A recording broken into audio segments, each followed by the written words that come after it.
क्या लिखा हुआ बेटा? सूत्रपात। और इस शब्द का अर्थ होता है नए काम की शुरुआत करना।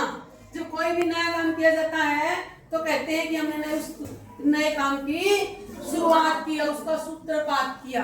अब बेटा सूत्र क्या है और पात क्या है? भला नए काम की शुरुआत का सूत्रपात से क्या संबंध है? देखो बेटा, सूत्र मैंने धागा और पात मैंने गिरना।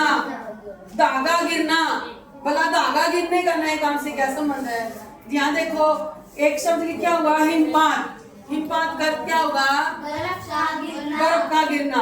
अश्रुपात आंसू का गिरना। और बहुत से शब्द है जैसे दृष्टिपात, नजर का गिरना, किसी के ऊपर नजर पड़ना, बहुत से शब्द है बेटा ऐसे।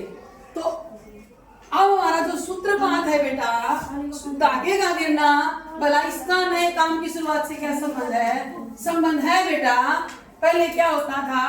पहले समय में आज की तरह से ये फीता, ये पैमाना नहीं होता था जमीन मापने के लिए। जब भी किसी नए भवन का निर्माण किया जाता तो निर्माण किया जाएगा तो पहले क्या किया जाएगा? जमीन की पैमाइश की जाएगी, उसको नापा जाएगा।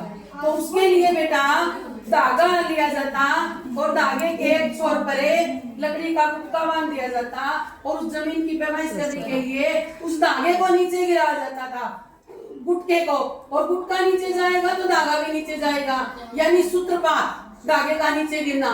और उस धागे को नीचे गिरा के तब उस जमीन की पैमाइश की जाती थी और उसके बाद उसके ऊपर नए भवन का निर्माण किया जाता था। नए भवन का निर्माण कब होता?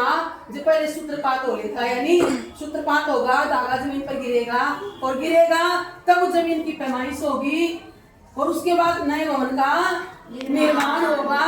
और वहीं से बेटा शुरू हुआ कि आज नए भवन का सूत्रपात हुआ, यानी नए काम की शुरुआत। तो फिर बाद में बेटा ये हमारा जो शब्द है सूत्रपात, ये नए काम की शुरुआत के लिए रूढ़ हो जाता है।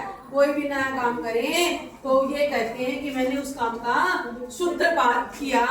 ये था हमारा सूत्रपात शब्द।